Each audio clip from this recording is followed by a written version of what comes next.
I'm back. It's part 2 of the Kings Park video on the Saturday 24th July 2020. So I was talking about the Little Black Lives Matter campaign, and I apologise in advance for not involving people over the age of 16. As I said very clearly, we're here to teach people. People are not teachable. We're not interested in teaching them. And whereas the children under the age of 16 are teachable, all right? Once they get over the age of 16, they become rebellious. It's the rebellious years from 15 to 21.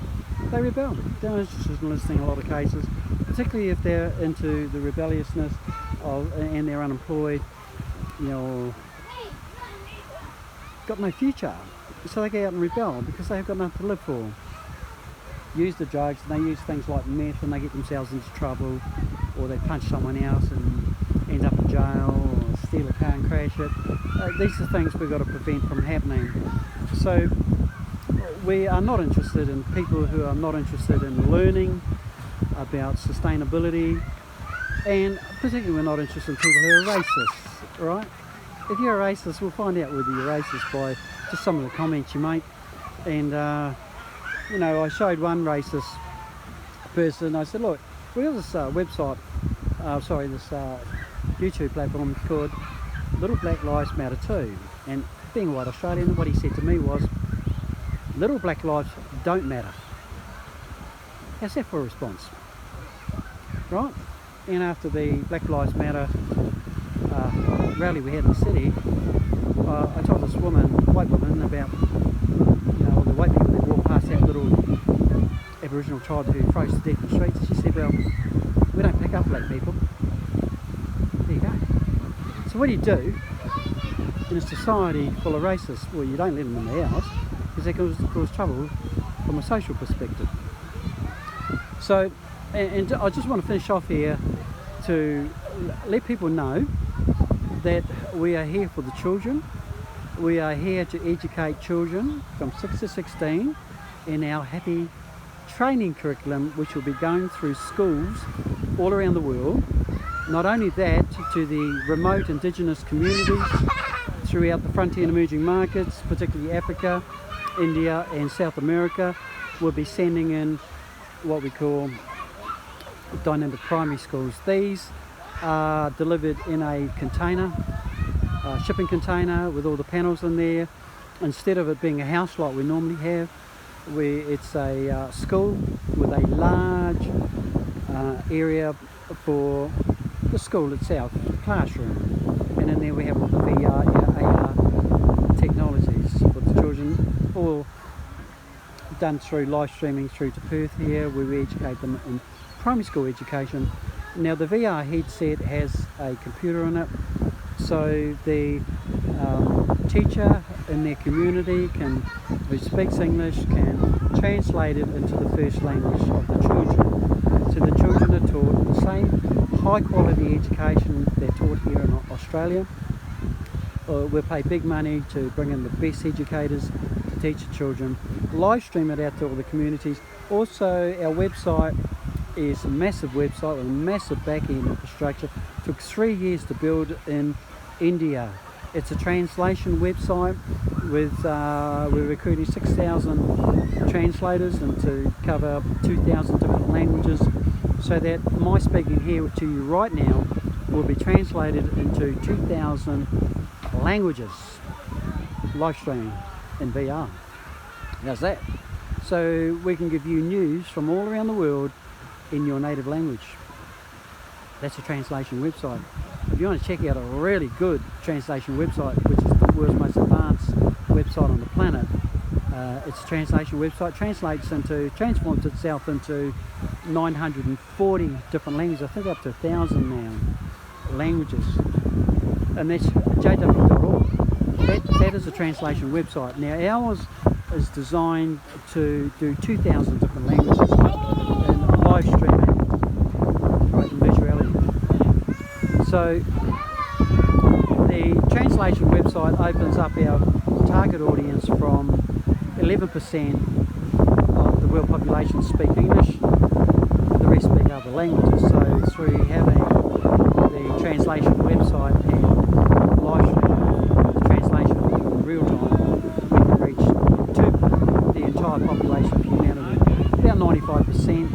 you know, particularly those who have access to the internet. For the remote communities, Indigenous communities around the world, we'll be providing the dynamic primary school, which it's delivered in a shipping container. It's clip-up technologies, beautiful finishes, from marble finishes to limestone, all sorts, and we make the whole dwelling and we send it in a shipping container. They just pull out the panels, clip them together, all the wiring and plumbing is in them, and if we're going 2 stories or more, we have couplings linking as we're going story to story. So we built the dynamic primary school was built a couple of weeks by the remote community, and remember, these communities we're sending them to have got no money, they've got no electricity. We bring that in with the solar that's in the dynamic primary school. So in the primary school there's the classroom with all the VR headsets in and the teacher system as well, and then we have the one room is a sound studio and a video production suite, and then we have the composting toilet where the compost is thrown back onto the land, not onto the gardens. It's recyclable. We have wastewater recycling for the laundry, so they'll have a clothes washer and all that in there, shower facilities, which they don't have in these remote communities, and then the kitchen all run by solar power. So we have the solar hot water system, we have the photovoltaics with solar panels, and then we have the horizontal wind turbines. Combination of the electricity from the photovoltaics and from the horizontal wind turbine generates the hydrogen gas, which can be used in motor vehicles. 2 of the major corporations, automobile companies in Asia, have cancelled all lithium battery technologies, electric cars, and switched over to hydrogen because they know the future of what we get from these 2 types of electricity, and it costs free, it's nothing. Whereas if you've got an electric vehicle, you're still having to pay for the electricity, which is coal-fired power generation in a lot of cases. So ours is clean energy and hydrogen vehicles with 0 emissions. So how wonderful is that? So that's the primary school. The primary school brings electricity into the community, it brings global network communication because there's satellite phones we provide, and also the satellite technologies for the internet access for the community. Mainly not to get involved in all this rubbish on the internet, but to learn from us all the 4 factors of sustainability: there's social, cultural, ecological and economic, and also the 5 zeros of sustainability, which is 0 debt, 0 emissions, right, 0 waste, 0 poverty because they're corporate owned and operated, which are Indigenous green corporation owned and operated, and the last one is 0 crime, thanks to our link break technology on being able to free them from their connection to the invisible realm with all the bad energies and whatnot there. So that's the beautiful communities that we're developing for the future. Now, as I say, we're not interested in teaching anyone over the age. I've got little children. Oh, I got the brand new playing. How beautiful was that? To do a video for children, surrounded by children. I've got them all running around me now. Aren't they beautiful? So we're here for the children. The vision is for the children. It's not for anyone over the age of 16, you know. I was talking to a married woman this morning, and she was raving on about Dubai being the experts in sustainability. I said, no, they're not. The experts in sustainability are over here in Perth. And I said, look, I run all these sustainability projects down because I see flaws in them. I said, what's the average age of the members of this so-called sustainable community that they have in Qatar or wherever it is? So there's 2,700. Oh yes, absolutely fantastic. I said, yeah, well, that's not what I'm asking. I'm asking what's the average age? She said, 30 to 35, something like that, 25, 35. I said, oh yeah. You know, a lot of these projects, they have baby boomers in them, and the average age is 54 to 72. And see, I said, in 20 years' time, what's the average age for baby boomers if you have all of them in your community? And they'll wreck it anyway. 20 years' time, they're aged 1974 to 92. You just got yourself an old people's village, right? So, first thing I look at, what is the average age of the community? With ours, 80% of the community must be under the age of 16. The other 20%, siblings, grandparents, parents. Right, that's it. Families. Strong, united families. So, like I say, we're not here for you if you're over the age of 16. Especially if you're not teachable. Right, and I said to this married woman this morning, look, watch the keynote video on sustainable cities and you're going to get stressed in the first 35 minutes when you hear about the calamities coming upon humanity. But just switch it off, go have a break and come back and watch it. See, I'm not even going to watch it. I say, excellent, because that's what we want. See, because when people are not teachable, and that video was done for Wall Street bankers, right? You can't fool these guys. They have their own research organisations that they invest $1 billion a year just on research, particularly on social sustainability. So we have these Wall Street bankers and Silicon Valley technology giants interested in what we're doing, and also the oil majors and feng shui friendly institutional investors. And then we have Maoris with an attitude that say, you folks don't know what you're talking about, you know, and we could charge $400 billion up front for 10 sustainable cities in paradise. So we get this attitude from people who are not in our league, who do not know and are not familiar with Agenda 21, with Zeitgeist Addendum, with the Truth About 9/11 podcasts, about what really did happen at 9/11. So it's a different league, it's high profile. But when we have an attitude from people who think they know it all, you give them a little bit of information, they think they know everything about what it is until I start asking the delicate questions. Right? Have you got nutrient-rich soils? Have you abundant water supply? Right? Do you use automobiles? Do you use fossil fuels? Because you're using those, you're in trouble in the future.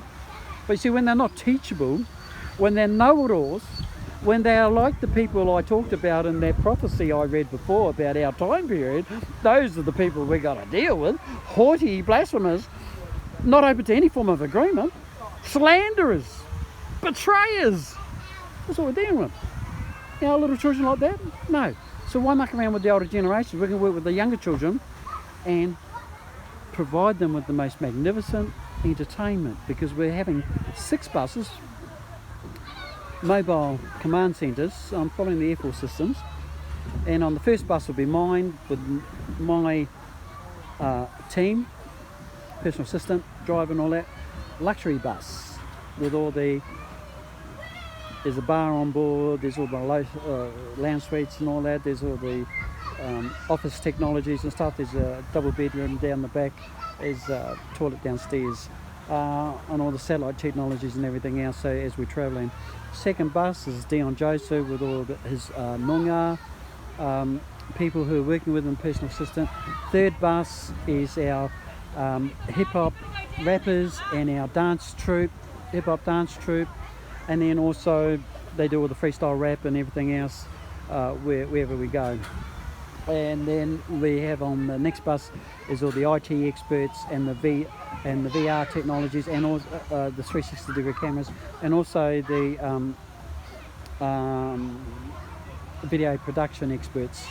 All right, so they're all on that bus.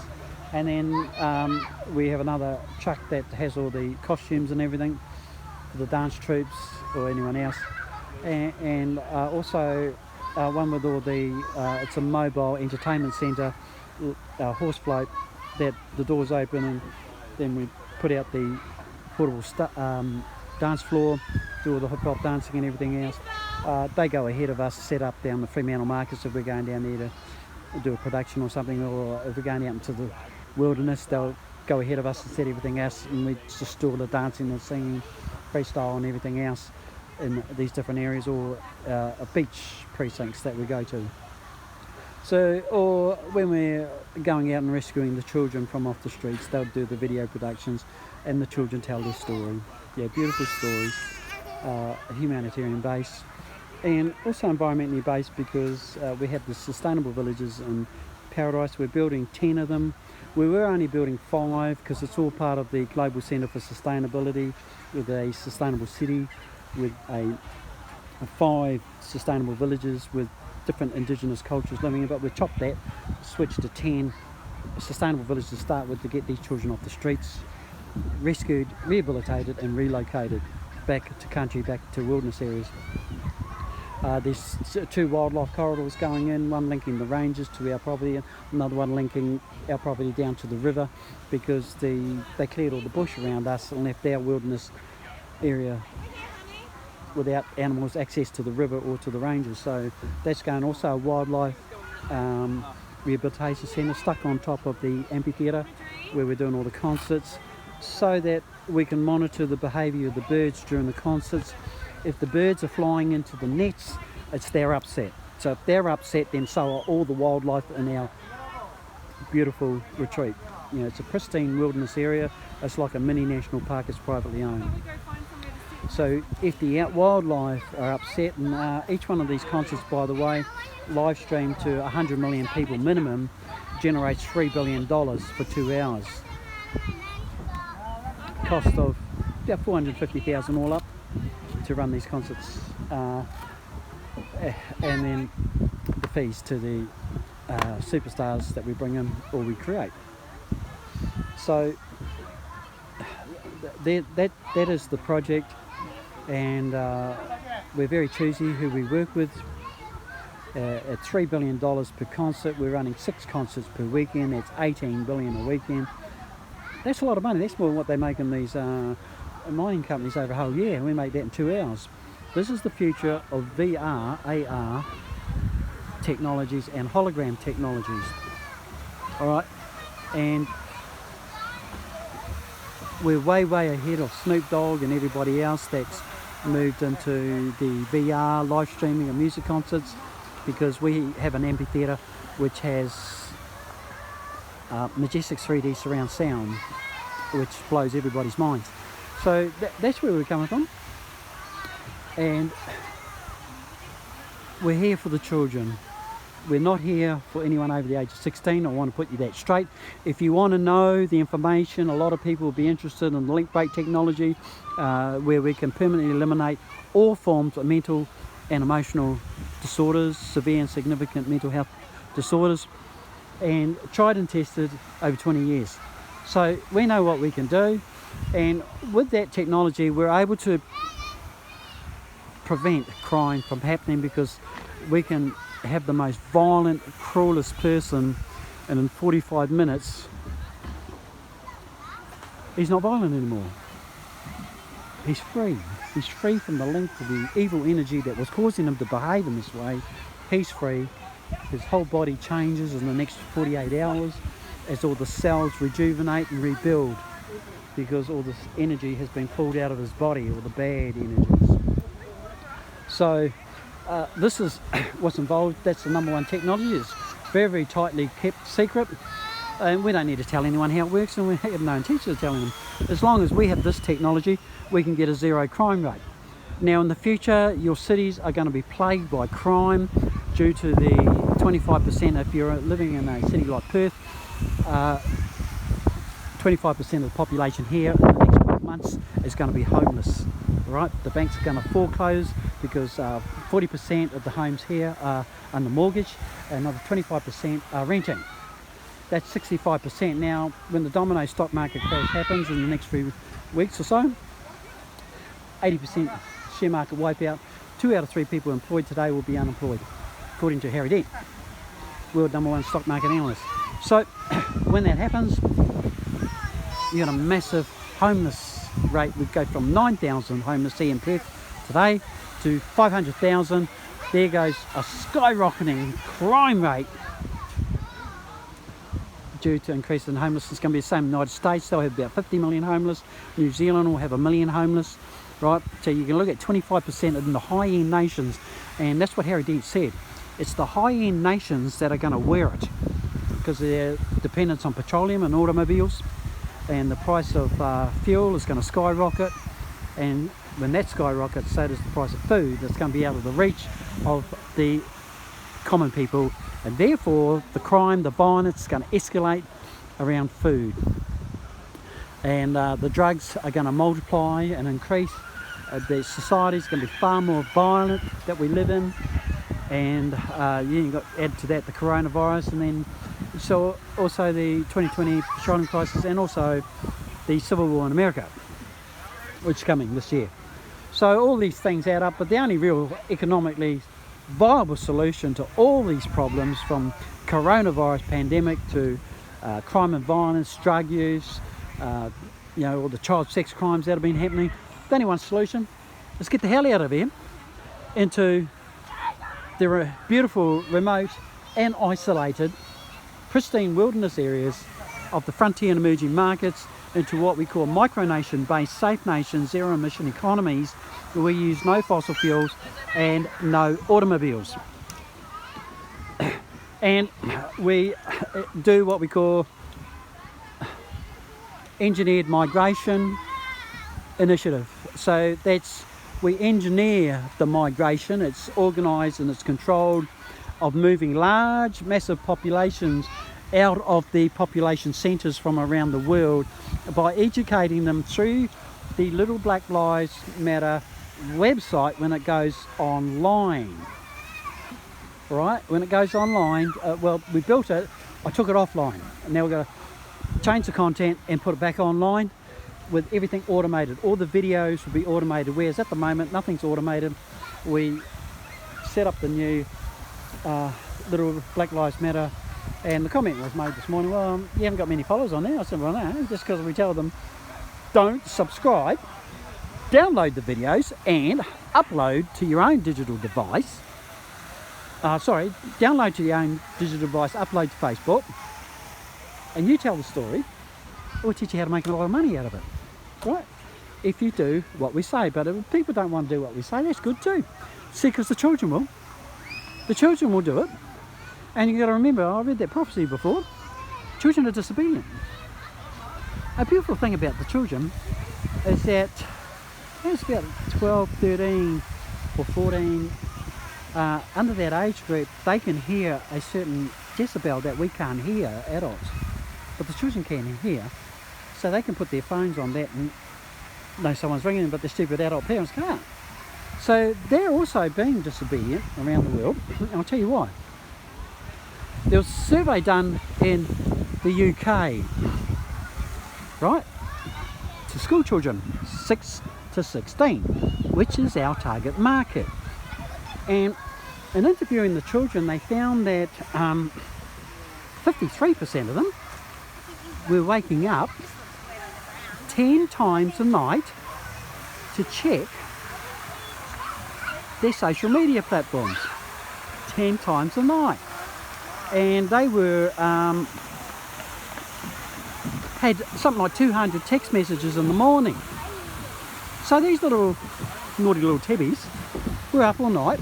They weren't sleeping, and they're going to sleep in the school classroom, right?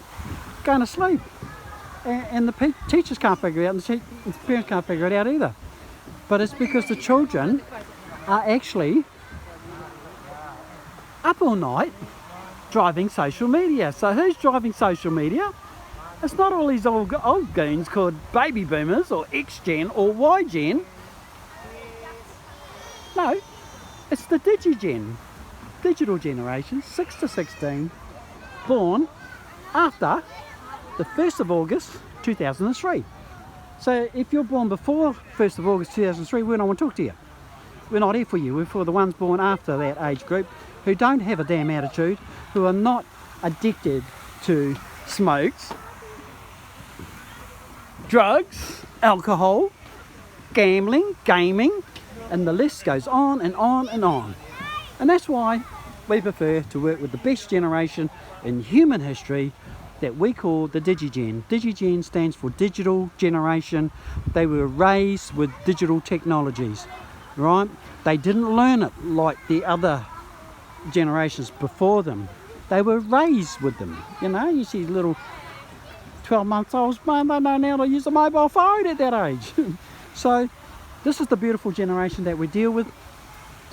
So as it says, 53% of them are waking up 10 times a night. They're driving social media. It is not any of the other generations. So why should we muck around trying to talk to and convince the unteachable from the older generations who have got all screwed up lifestyles with massive emotional baggage and prejudice about everything, man, you know? They're cynical, they're pessimistic, they're looking for anything they can pick on us for. That's what they deal with them. And we don't really give the brass razoo anyway about criticism. So this is the problems that we deal with in dealing with the older generations. We don't want to know them. If they want to know and they are genuine, they want to learn, well, they can learn from their children. Just get their children to sign up to our website when it goes back online, live, and everything is automated. There are 12 different tabs that they can go in and check on anything in the different areas of sustainability, education, primary education, whatever. They can find whatever and surf our website. It's a translation website. It's massive back end, 3 years to build, and I said it must be able to compete with YouTube, Facebook, and to kick them out of the marketplace. And that's what it's designed to do, because it translates if you speak in Spanish, the landing page is in Spanish and it's got our vision and the children, and then the rest of the website is all in Spanish, right? Everything, videos, podcasts, documents, all in Spanish. Then if you are, say, Portuguese, the landing page is in Portuguese, and then all the information is in Portuguese, in the indigenous language, so they can learn in their first language. 2,000 different landing pages, 2,000 different languages, translate all videos, podcasts and everything in, and then they become the teachers. They take our information, live stream to them or online, and in the VR headset they can change it around and speak in their native tongue to teach their children our magnificent knowledge that we have. We are the world leaders in the 6 industries linked to the sustainable nation building industry, and our steering group are the world leaders. We're here in Perth, the whole lot of us, and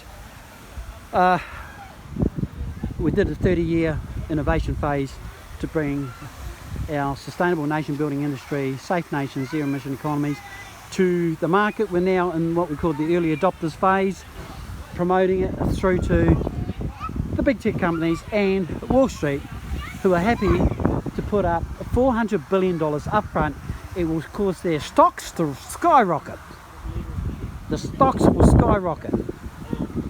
$1 trillion companies, just by them handing over a check for $400 billion, and then everybody going in and checking out that video, the keynote video, which at the moment says the ultimate solution to child sex crimes, which it is to get the children out into a safe environment with their own people, with a beautiful common culture based on decency, with fantastic, clean, happy hip-hop music and dance, civilization for the children to enjoy. And nobody needs to wear a mask. Nobody needs to do social distancing, because there's no such thing as tourists. Because when you let the tourists in, you let in the paedophiles, you let in the thieves, you let in the liars, you let in the mongrels that are violent and cruel and mean and nasty. But when you keep them out, then you insulate the community using our security companies who are former SAS and special forces from around the world, using satellite technologies, high-speed transportation to intercept anybody coming into the land of our safe nations. They will be shot on the spot. They don't take prisoners, these guys. It'll be very, very clear out there that do not come into our region of the world, or you will be shot and left for the animals to eat you. And then they come clean the bones up after later, because we don't have rubbish left around our nations, our micronations. So, you know, that's the way it is, and we really don't give a damn about what skeptics say. You know, if you go to South Korea, that's fine. But don't step over to North Korea because you've got to get a bullet. So take responsibility for your own action. If you go to North Korea, expect a bullet. Don't expect a return. Well, it's the same here. You see, because if we let these mongrels into our communities, it implodes. There goes your social sustainability, there goes your cultural, ecological and economic sustainability. Whole lot gets wiped out. No longer sustainable. So how do you solve the problem? Keep them out. Shoot them. We don't really give stuff. What we give stuff about is the vision. You cannot create a beautiful, wonderful vision like we have to create a happy future for our children and for our children's children from all walks of life without prejudice if you have a tourism industry letting them run. It's never going to work in a million years. It's not sustainable. And these sort of things I pull up, all these so-called experts out there who think they know how to build sustainable precincts. Well, they're not legitimate and they're not authentic because they simply cannot provide solutions to our problems and improve our quality of life in a sustainable way. And the moment that I hear that they're using automobiles and fossil fuels, you lose them. The age, how old are the average age of the community? Are they teachable? Or you got too many of these arrogant, ignorant, pessimistic, cynical people not open to any form of agreement involved in your community. Don't let them in. You see, I'm an aeronautical engineer by profession. I spent 10 years working in the Royal New Zealand Air Force, served my country for 10 years. Special missions with Air Force, Army, Navy, Police. A lot of special missions I was on. I was privileged.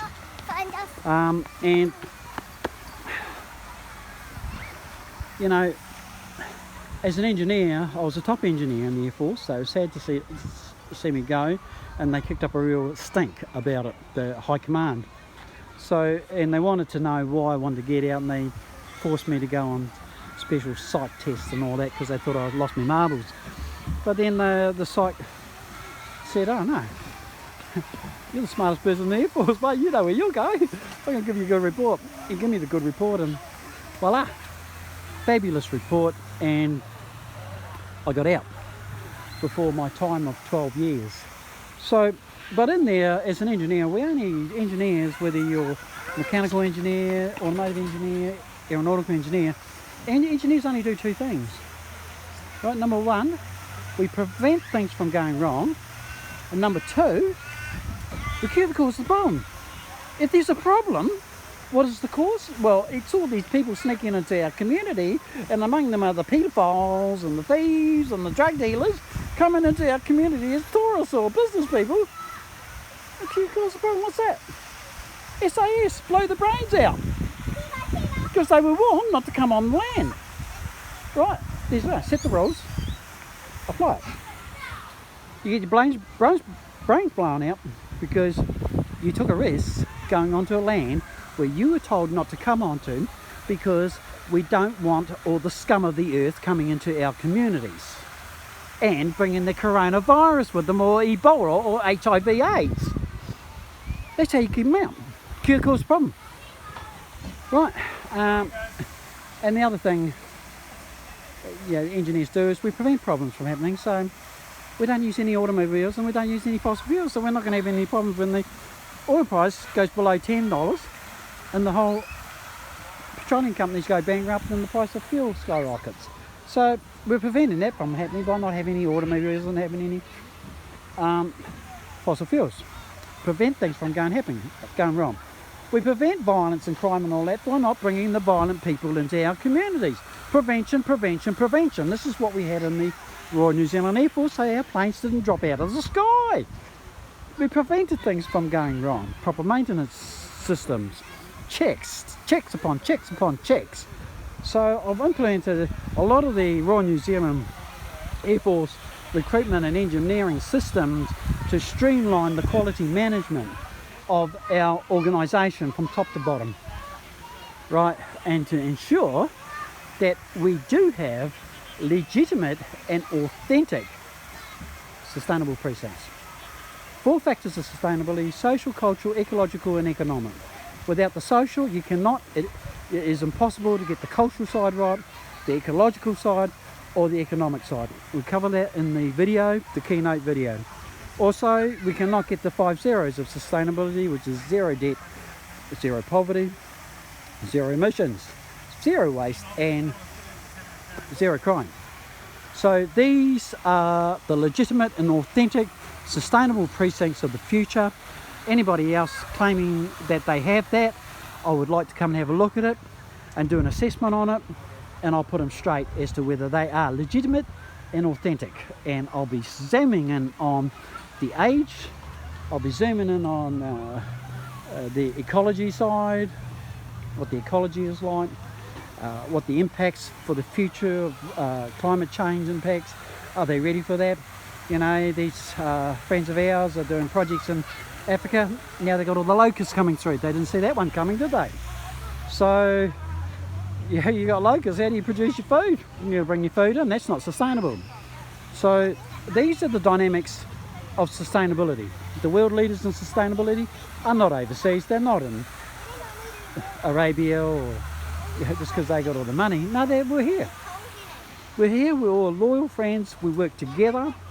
We trust one another, and we have certain contracts aligned to our multinational, quasi-independent organisation corporate structure with our first tier and second tier supply chains, cross-holdings of both across both second tier, first tier supply chains, and across the 6 world regional companies in charge for their different regions of the world for the rapid mass production of sustainable villages in paradise, sustainable cities in paradise, so, and all the high-tech manufacturing hubs that need to be built. So there's a lot involved in our industry, and we can't teach you all in 5 minutes, but when we have these people over the age of 16, they got an attitude, they not teachable, and then when we do get on a little bit talk sustainability, they know all about it. They're all experts in 5 minutes. They know more than us what took us 30 years in our innovation phase. They know more than us. We're not interested in those sort of people, because they come in and they tried to change the system. Our Happy Training curriculum was designed for only exclusively for music superstars of our own that we develop, train and develop. So we're now using that dynamic Happy Training curriculum to bring these 2,600 little Aboriginal children off the streets, and we're going to teach them to be happy. And we're also going to be putting them into the Vesti Trust. We're setting up PTY limited companies for the Noongar leaders and Noongar people, that they have 51% shareholding stake, and if they have that, they're entitled to the access to the 3.5% of all grants in Australia. They have access to that. So setting them up with a PTY limited company, corporation, 51% shareholding. My accountants could do it in 8 hours for a cost of $400. With that $400 investment, they can get access to 50 million in grants to build sustainable villages in paradise, and they can pay us for that. That's covered through the grants. That's what they don't know. Also, we set them up at the PTY Limited Company out with the Vesti Trust to secure their assets. It's the safest system. Vesti Trust. We put in the Vesti Trust 21 of their children from off the streets, and they receive 5 million between the whole lot through the sale of Happy Training curriculums into schools all around the world at a price of $600 per child, and 100% money back satisfaction guarantee. Gets the child on the right track to discover their pathway to happiness and future employment, and find their major goal in life, to do a 10-point plan for the attainment of it, and what we call a fast track, looking at 9 different areas of life where they set the goals for the next 12 months. And our Happy Coach monitors their progress in the way of around the world in the primary schools. We'll be recruiting primary school teachers to do the education and train the children in the Happy Training curriculum. So they've got an additional income, and as I say, the children will be from these Aboriginal children we're on the streets. We're putting them into the Vesti Trust, and parents as the 51% stakeholding, so they got access to that 3.5% grants, and we'll push all that through for them. So really, these little children, they'll be getting dividends of 400, and because the sale of the Happy Training curriculum is being automated through the website, it's got its own merchant facility. So the children, 21 children we get off the streets under the age of 12, we put them in the Vesty Trust. It's under 16, there's no tax. So tax-free, they get equal shares of the $5 million from the sale, the 10% sale of every $600 Happy Training curriculum. So that goes into their pool, and it's capped at $5 million. So each of them get 285,000 US, which is 418,000 Australian. So in 1.5 years, or 2.5 years, at 400,000 a year, 2 years, 2.5 years, they'll be millionaires, these little children we take off the streets. Do you think that's going to get global media attention? Sure will. So, putting the children in. So what we're doing here is we're giving the advantage to the disadvantaged. How beautiful is that? The most disadvantaged, subjected to child sex crimes, been on the streets for 3 years because of racism and politics, and we're going to turn it to their advantage through the corporations set up under ASIC, that's Australian Securities and Investment Commission. Set these little children up for life with the Vesty Trusts and their parents, and access to phenomenal grants that they're entitled to as the Indigenous peoples of Australia. So that's all good. It's going to get a lot of global media attention and a lot of people wanting to get involved, but as I say, we also operate on the system called the concept of giving without expectation. Concept of giving without expectation. Now, we have this beautiful philanthropist from Japan. He said to me, by his best mate, you tell him, because of the vision we got, when he get his first million followers at $99, the same as Spotify, $99 for the whole year, paid up front, or $144 at $12 a month. So we're saying to people, just 16-year-olds, if you're over 16, it doesn't apply to you. You can't get into our online community anyway. So you're just going to have to learn from the children in your local primary school. They'll teach you the Happy Training program, because we're not interested in teaching it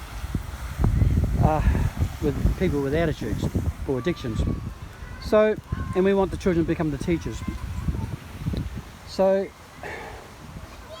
here we have the systems all in place, all coming together, all the arrows within the arrow that I showed you, the big arrow coming together, and we'll automate everything. Everything's automated, and a translation website to communicate with basically all humanity. So that is the way things are today. I'd like to thank you for your time. We are straight shooters.